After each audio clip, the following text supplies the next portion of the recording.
Welcome, everybody. This is Ian from Mindful Marketplace, and in this audio, we're going to cover a series of simple steps that will dramatically increase your conversion rate on email outreach. So ostensibly, this is for those of you who are taking part in our private audio CARRD course. This is, for building a brand, a business, a web design company, or a digital media consultancy around selling CARRD services. However, I must point out, it should be obvious that this is actually equally as effective and relevant for any sort of selling a service of any kind to any sort of professional peer or niche neighbor or in a local geography, etc. It's not limited to just CARRD. CARRD is really the tool we're working on as part of this particular course, though. So one of the questions that has come up a fair amount has been with respect to email outreach. I'm going to tell you exactly email outreach being defined as the thing that you do to cultivate clients in this particular system. So step one is always identifying an ideal audience or your quintessential client. This is where you target your niche. Step two is coming up with an irresistible offer. This is something that evolves over time. You tweak, critique, optimize, iterate, and improve this with each particular incarnation of the offer. You just keep making it better and better until people say yes. And again, I've repeated this principle over and over again, but think about this like a science experiment.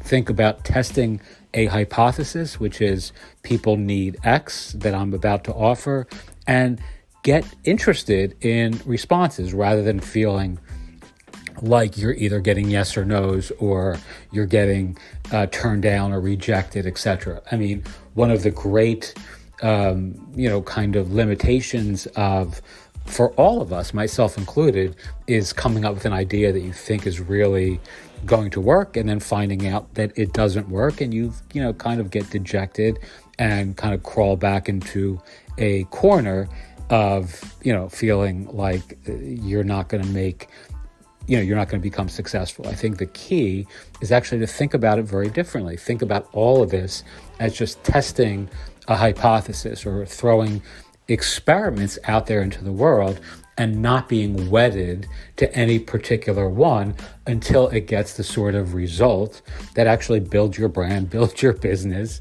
and builds your bank account. I mean, that's ultimately what we're all here to do. So step number one, identifying your ideal audience. Step number two, irresistible offers. And step number three is the email outreach. Now, here is the lever by which all of this is actually determined. How effective is your email outreach? And this is where most people struggle. And, most of us are not naturally good writers or not naturally good communicators. And it becomes easy to sort of overthink the email outreach. And I'm going to tell you, there's one simple hack. The hack is the inappropriate word, but there's one simple trick, I guess, and it's just human psychology. You want to compliment your audience, the person that you're reaching out to, the individual with whom or the entity with whom you're seeking to have a relationship.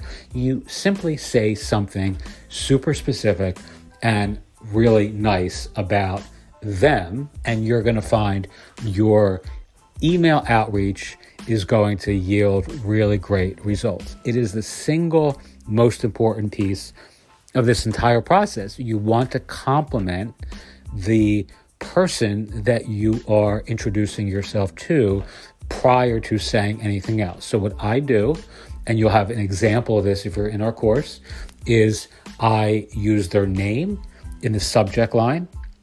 I use their name in the first line where I say, "Hi, Ian." So I put my own name, let's say, in the subject line, and then I'd repeat my name, "Hello, Ian," or "Hi, Ian." And the next thing I would say is something nice about, in this case, me, because we're using me as the example. And one of the easiest ways of doing this is just doing a little bit of market research on your subject, on the person that you're reaching out to. And of course, this takes longer, and people tend to reject, in the service of speed, people tend to reject anything that adds time or effort or energy or attention into this process. And that's a terrible mistake, because you will get 5 or 6% response with a generic email, and you'll get 50 or 60% response with a very personalized email. So the return on your time and investment is tremendously skewed in the favor of personalization. And someone asked me yesterday, for some advice on targeting someone in a local community that, was kind of hard to compliment. And the key is you just find things that they're doing in the world that are worthy of referencing. Like, everybody wants to be acknowledged. All of us want to be seen. So the quintessential example in my own efforts, in my own business, is authors. And I've said this before because it's true. And this is what we're doing right now. I will go because we're selling services to people who are in the mindfulness business, who are writing books and teaching courses and creating content and building communities and teaching kids mindfulness programs and meditation programs. That's the target audience for this new service that we're selling. So what I will do very simply is I'll go to Amazon. I'm doing my market research on Amazon anyway, so I'm actually targeting authors and books that are on Amazon currently. I will pull up a book sample. I will read the first, page or two, and then I will send an email that actually addresses the content in the book, along with the title and a little bit of extra detail and dimension, so that folks who are getting the email actually understand that I'm not scamming them, that I actually did read a portion of the book. I will say something honest. I will say somebody, I stumbled across your book, or somebody recommended your book, if that's true, or I've been reading your book. All those things are true statements, right? If you are reading a chapter from someone's book, you can honestly and ethically say to them, I've been reading your book. And then you can make the very succinct pitch, which in my case is, I'm trying to set up a phone call. If you aim to set up phone calls, you're going to do far better than if you aim to do all of this in a digital way. So if you just want like an email correspondence with people to get them to sign up for something, if you're building a directory, let's say, that's fine. Like, for years, I never scheduled phone calls when getting people to pay for a listing on a directory. But if you're selling a service, getting somebody actually on the phone is the ideal way of making a sale, right? And if you don't want to do phone calls, and a number of people in our current CARRD community or course have told me that they're uncomfortable or not interested in getting on the phone, that's fine too. You can certainly sell services to people completely in a email communique exchange. So it doesn't need to be a phone conversation, but just expect you're going to have somewhat diminished results. People tend to, they tend to trust and build rapport and relationship far better when they hear a voice than when it's all done via email. Now, I'll give you another little quick tip, which is you can record stuff like this for a landing page, and you can circumvent some of the diminished effectiveness of email alone. So what I do, because we're selling a audio book style service now for authors, that's part of the pitch, is I actually record things like this that are available on a landing page that people can listen to, so they get somewhat comfortable and familiar with me. They hear my voice, they hear me talking like I'm talking now, and there is less of necessarily a disconnect that you would get only by exchanging emails with somebody. So they can hear me talking about different things. They can hear me talking about why, audio is a great way of delivering a book that they've written, that they may not have an audio course yet created, not an audio book, but an audio course, and all these other things that pitching, but I'm doing it like this. So it circumvents some of the need to get on the phone with those people. And you can do the same thing if, you're uncomfortable selling someone on the phone. Just make a couple recordings and put those recordings on a landing page that you're using to pitch your product or pitch in this case, your service, which is a CARRD-based offer, a web design service that utilizes the CARRD platform. So again, step one, you have to identify an ideal audience. Step two, start with a core irresistible offer. It may not be the final offer. It never really is, but it's the first foray into making a persuasive pitch, offering something that's really valuable to that ideal audience. And then step number three is going out and actually sending the emails. And that's just a function of either hiring someone to do it or like rolling out of bed, getting a cup of coffee, and then just, setting up an email outreach campaign that's predicated on a list of people that are part of that ideal audience. It could be as simple as, getting another directory that's in your, local area or your niche or your professional marketplace, etc. You could do this. And there's a ton of different ways to get a list of people.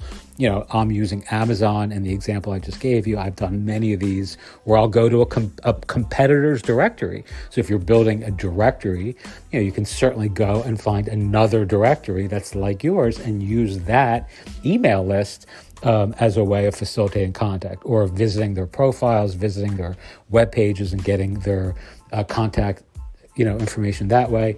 All that's really easy to do. There's nothing here that's challenging. There's nothing here that anyone listening to this ought not to be able to very successfully do if you decide that you want to sell services, whether they're CARRD-based services, whether they're, marketing-based services of some other type or stripe. Nothing here is challenging. It's 3 steps. It's really that simple. And the single most important thing is using a complementary content orientation where you're saying something nice about the person that you're reaching out to. It will do far more for you than any other gimmick or guru or, ebook or any other bit of nonsense that you may find available online. If you simply say, hello, Ian, read your recent book on X, really fascinating. I'm also interested in Y, and I appreciate your unique perspective. And then you set up the pitch part of the email, which should simply say, I'd love to set up a time where we could chat about this.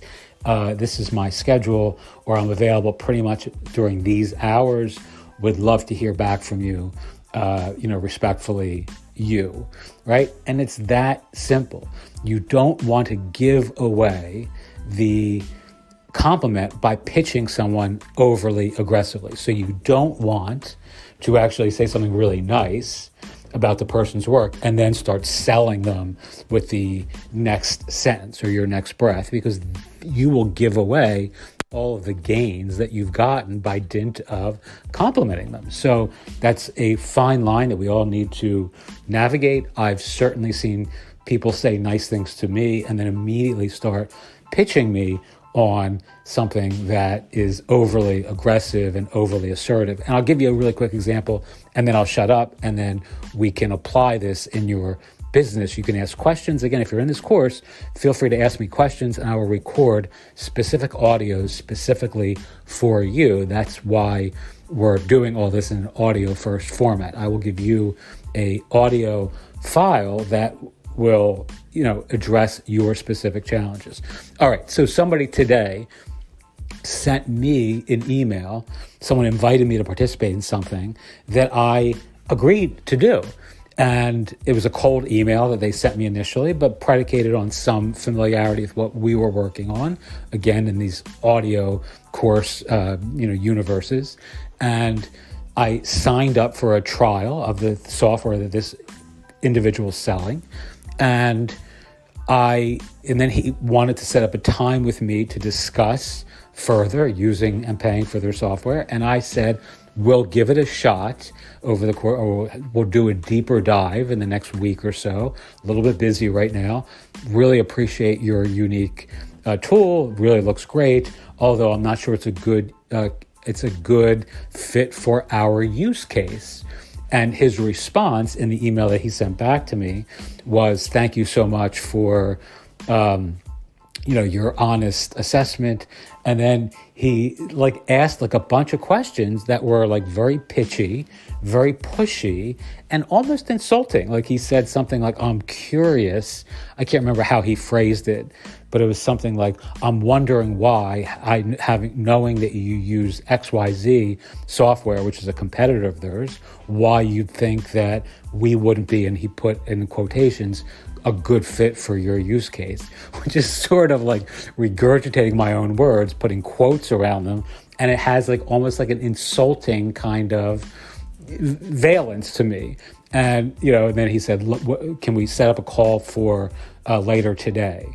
Right? Totally pushy as far as I'm concerned. He totally ignored my objection or my personal preference, which was to take a closer look at the software later and then get a more fulsome opinion on it, and then I'd reach out in about a week if I thought it was a good fit, rather than using software that he knows I'm already paying for and saying, if you're paying for that, I'm very surprised why you don't think ours would also be a good fit for your use case.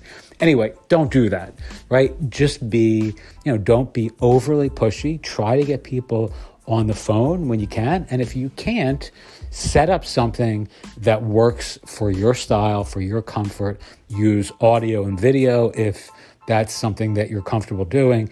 It's a good surrogate for selling people on the phone. So using audio like this, although shorter, is a great way for me to introduce my thoughts, my thinking, my approach and our ideas about the things that we're aiming to sell without necessarily needing to set up phone calls with everybody, because they already have heard me. They think they know me a little bit, again, by virtue of hearing my voice and hearing me discuss our brand and our business and our ideas about how we can serve our clients.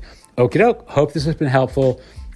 Again, if you're part of the course, feel free to ask any question that you have, and I'll record some short audio, instructions or advice for your specific use case.